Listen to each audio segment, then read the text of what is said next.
Remember last year, I think it was, I forget when, I did a story about how the cop just opened fire on a family's small, blind, deaf dog. Yeah, a small, kind of like 15 Shih Tzu poodle dog. Yeah. Well, we got an update right here. Family gets $500,000 after cop guns down their blind, deaf dog. Yeah. I mean, it's good. I'm glad to get some compensation for that. There's a family who was awarded $500,000 after a cop decided to fatally shoot their blind and deaf dog. Put it up. Here it is. That's their dog. Is You that see dog? this? The dog is blind, the dog is deaf, It's not even a big dog poses no either. threat. It's a family dog. Yeah. It was 13 pounds. 13 pounds. I mean, does that dog look like a Rottweiler or a pit bull? No. Just a small 13-pound dog. A Shih Tzu A Shih Tzu, that's what it is. mix. Was not a threat to anyone, but an officer named Myron Woodson of the Sturgeon Police Department decided to shoot him anyway. The family now reached a settlement, $500,000. The city of Sturgeon, Missouri, and one of the officers, one of his police officers, they have agreed to pay $500,000. A lot of money, part of a settlement, over shooting a blind and deaf 13-pound dog named Teddy. Teddy. Filed in May 2024, the federal lawsuit alleged that Sturgeon, the cop, failed to properly train, supervise, and discipline his officer. That Sturgeon, the city, failed to properly train and supervise or discipline his officer. Negligent hire and retention is what it's called. In May 2024, attorney Daniels J. Coldy and Eric C. Crinian filed the lawsuit in the United States District Court for the Western District of Missouri on behalf of Teddy's guardian, Nicholas Hunter, seeking compensation in excess for $1 million for violation of the rights under the 14th Amendment of the U.S. Constitution. Now, what rights are they violating? Your ownership rights, your rights of due process before somebody takes away something that is in your possession. The government has now deprived you of that right, and they deprive you of that right legally. It's the question. Can the government deprive you of it? Yeah. Under certain circumstances, they can, especially with a criminal trial and a conviction. But none of that happened. We have the details surrounding it. So May 19, 2024, a neighbor found Teddy wandering in her backyard after he escaped his own fenced-in area. Because the police in the 900-person town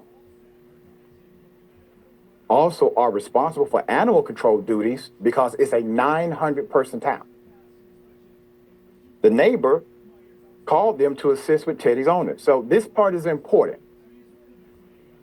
This means the origin of the call is about animal or pet-related control, not criminality or anything else.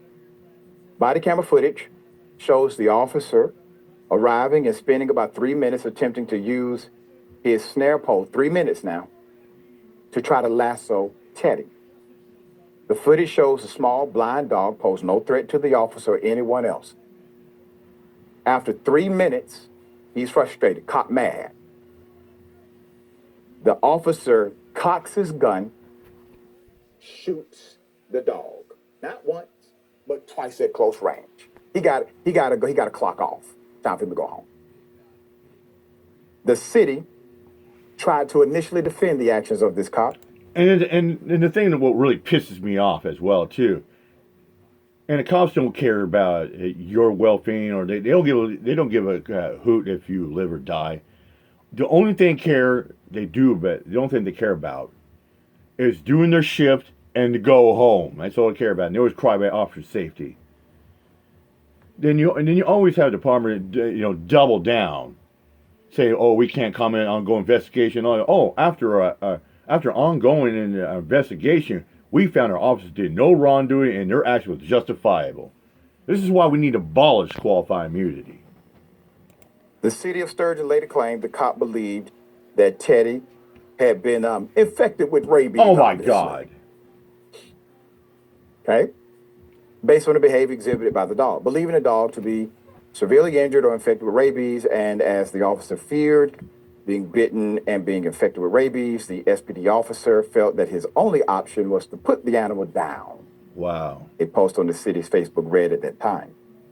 The officer's decision sparked fury online, with people taking to the small town's Facebook page to describe the local police as a joke, as well as disgusting and disappointing after attempting to justify the officer's actions.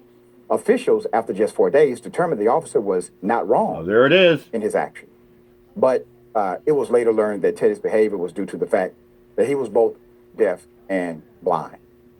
Myron Woodson was on paid leave until October 2024 when he resigned. Current city mayor Seth Truesdale said former mayor Kevin Abrahamson resigned a week after the shooting. The city and the officer would now pay Teddy's family $500,000, leading to more defunding of the police by way of the police. You know, you have some people, and I'm included, we take to those pets who are in our homes. That becomes part of our heart love.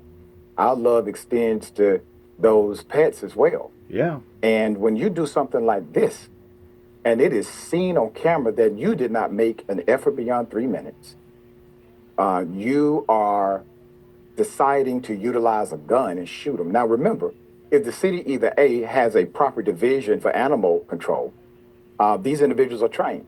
And I don't know anyone from animal control who would shoot a dog after 3 minutes, showing obviously there's no issue here other than your skill set to capture it.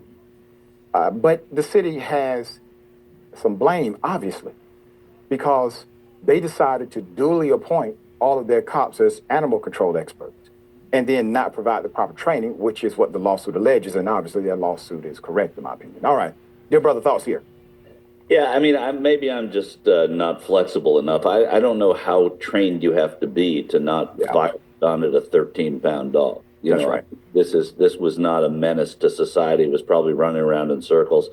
The cases of rabies in domestic animals are super rare, especially, on the west coast of the United States. They're non-existent. In Texas, I think they had 30 last year. This is not something you're dealing with a lot. And yes, do they need training? Of course they do. And I'm wrong because they need it because they did it. But the fact that they do need training is just amazing to me. And it's good for the town, good for people realizing that this is not how you treat life, whether it's human life or animal life. You have to show a deference to life. And I'm all for this settlement. I think it's great, and it'll make people think twice, hopefully, before they kill a dog.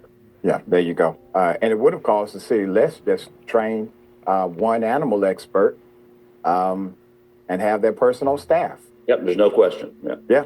What up? This is your man, Dr. Rashad Rich. Always good to be with you. Listen, it's a Well, it's just maybe last year I did that story about how the cops were called out to a neighborhood, and I guess that one of the neighbor's dog, Daisy, it was a Labrador Retriever dog, very friendly dog. Usually labs are very friendly. Went to dog I guess the officer just like that, not aggressive like that, because I mean a lot of dogs are very friendly around people like that. And I remember Mom and we had Captain. He was a half Rottweiler, half German Shepherd, but he loved people. He got along with people very well and other dogs. Yeah, crazy. I mean, no training. Now, see, that's the thing. These cops got no training, no credentials at all. All right, I'm out here. Much up. Peace out.